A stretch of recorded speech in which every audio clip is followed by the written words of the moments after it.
बातमी आहे सामाजिक कार्यकर्त्या अंजली दमानिया यांच्या एका लढ्याची आणि मुंबईतल्या एका कुटुंबाला मिळालेल्या न्यायाची। मुंबईतल्या फर्नांडिस कुटुंबाला तब्बल 31 वर्षांनी न्याय मिळाला आणि दमानियांनी भुजबळांवर केलेले आरोप खरे ठरल्यामुळे भुजबळांना या कुटुंबाला 8 कोटी रुपयांची भरपाई द्यावी लागली। बघूयात हे प्रकरण नेमकं काय। अखेर अंजली दमानियांचे भुजबळांवरील आरोप ठरले खरे। फर्नांडिस कुटुंबाला 31 वर्षांनंतर मिळाला न्याय। दमानियांच्या आरोपानंतर भुजबळांना करावी लागली भरपाई। भुजबळांशी संबंधित कंपनीला द्यावे लागले 8 कोटी 40 लाख रुपये। सामाजिक कार्यकर्त्या अंजली दमानिया यांच्या एका मोठ्या लढ्याला यश आलंय, कारण समीर भुजबळ यांनी मुंबईतल्या ज्या कुटुंबाची फसवणूक केली होती त्यांना आता भरपाई मिळाली आहे आणि अखेर समीर भुजबळांना मुंबईतल्या फर्नांडिस कुटुंबाला 8 कोटी 40 लाख रुपये द्यावेच लागले। खडसेंच्या वेळेस त्यांच्या 10 मिनिस्ट्री होत्या, त्या गेल्या। भुजबळांच्या याच्यात त्यांना 2.5 वर्ष जेल झाली। तर यश मिळायचं, पण समाधान आपण जे म्हणतो ते मला या लढ्यातनं मिळालं। खूप मानसिक समाधान मिळालं की नाही, भ्रष्टाचार हा खरंच जसं आपण म्हणतो ते खूप मोठा प्रॉब्लेम आहे आपल्या देशाचा आणि त्याच्या विरुद्ध आपण सगळ्यांनी मिळून लढलं पाहिजे। पण यांना जे पैसे मिळाले त्यातनं जे मानसिक समाधान मिळालं आणि मला तिने विचारलं की what do I do for you. मी म्हटलं just give blessings to my children, एवढंच फक्त तिला म्हटलं होती। इतकी हे झाली होती, म्हणजे इमोशनल झाली होती। तर तेच मिळालं, परमेश्वर आहे आपलं बघायला।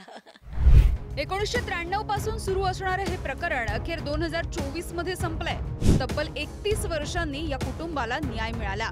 सांताक्रूज मध्ये फर्नांडिस कुटुंबियांचा बंगला होता। 1993 मध्ये हा बंगला पुनर्बांधणीसाठी रहेजा डेव्हलपर्सला देण्यात आला। 1993 ते 2003 पर्यंत रहेजानं काहीच बांधकाम केलं नाही। कराराच्या नुसार नव्या इमारतीमध्ये कुटुंबाला 5 खोल्या देण्याचं ठरलं। रहेजानं परस्पर हा बंगला समीर भुजबळ यांच्या परवेश कन्स्ट्रक्शनला विकला। परवेश कन्स्ट्रक्शनने 9 मजली टोलेजंग इमारत बांधली, मात्र फर्नांडिस कुटुंबाला एकही पैसा किंवा घर मिळालं नाही। हा प्रश्न घेऊन फर्नांडिस कुटुंब अंजली दमानियांकडे गेलं। फर्नांडिस यांची 3ही मुलं गतिमंद आहेत। दरम्यानच्या काळामध्ये क्लॉड फर्नांडिस यांचं निधन झालं, त्यामुळे या मुलांची जबाबदारी 78 वर्षीय डोरेन फर्नांडिस यांच्यावर आली। घर नाही, कमवणारं कुणी नाही, फसवणूक झाल्यानंतर पैसे मिळत नाहीत, त्यातच मुलांचं आजारपण आणि इतर जबाबदाऱ्या, या सगळ्यामधून डोरेन फर्नांडिस यांची दमछाक सुरू होती। मात्र अखेर त्यांना न्याय मिळालाय। 3ही मुलं ऑटिस्टिक आहेत आणि ऑटिस्टिक म्हणजे ऑटिझम मध्ये पण लेवल्स असतात।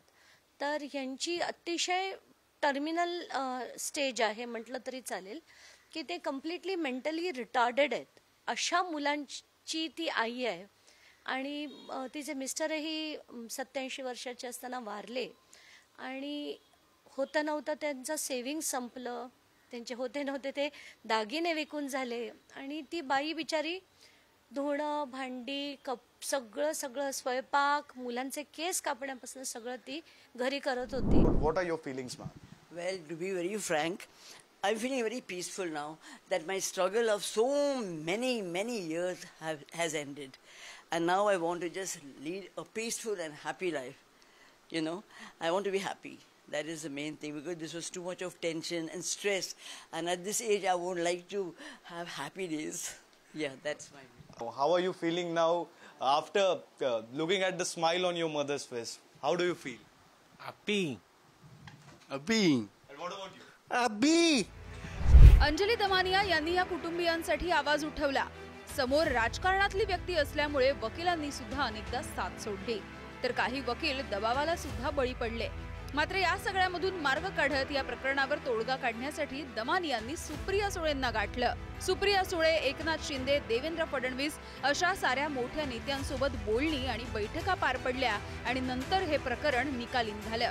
ठीक आहे, आपला इगो आपण बाजूला ठेवावा आणि मी एक मेसेज ड्राफ्ट करून सुप्रिया सुळेंना पाठवला। सुप्रिया सुळेंनी एक व्हॉट्सॲप ग्रुप बनवला, त्याच्यात सगळ्यांना ॲड केलं आणि समीर भुजबळांना ॲड केलं, मला ॲड केलं, डोरीनला ॲड केलं। आम्ही सगळ्यांचा तो ग्रुप बनवला आणि त्याच्यात त्यांनी लिहिलं की नाही बाबा, हे अतिशय गंभीर विषय आहे आणि त्याच्यावर आपल्याला बैठक घ्यायची। मग वेळ काढूपणा झाला त्यांचा। मग शेवटच्या मीटिंगमध्ये सुप्रिया सुळे म्हणाल्या की नाही, नथिंग डुईंग, तुम्ही आता त्यांना द्यायचेत अमाऊंट किती ते सांगा, बाकी मला काही बघायचं नाही.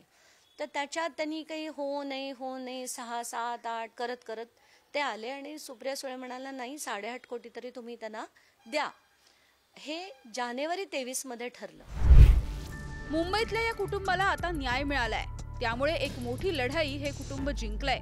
इतकी वर्ष या कुटुंबाला साथ देणाऱ्या अंजली दमानिया यांनी सुद्धा समाधान व्यक्त केलंय. मात्र या कुटुंबाला आता न्याय मिळाला असला तरी स्वतःच्या हक्काच्या घरांसाठी आणि पैशांसाठी या वृद्धेला इतकी वर्ष ताटकळत राहावं लागलं. मानसिक तणावाला सामोरं जावं लागलं. या साऱ्याची भरपाई कोण आणि कशी भरून काढणार? आणखी एक, सत्तेच्या बळावर असा अन्याय करणाऱ्यांना पक्ष कोणताही असो, प्रत्येक सत्ता बळ पुरवते.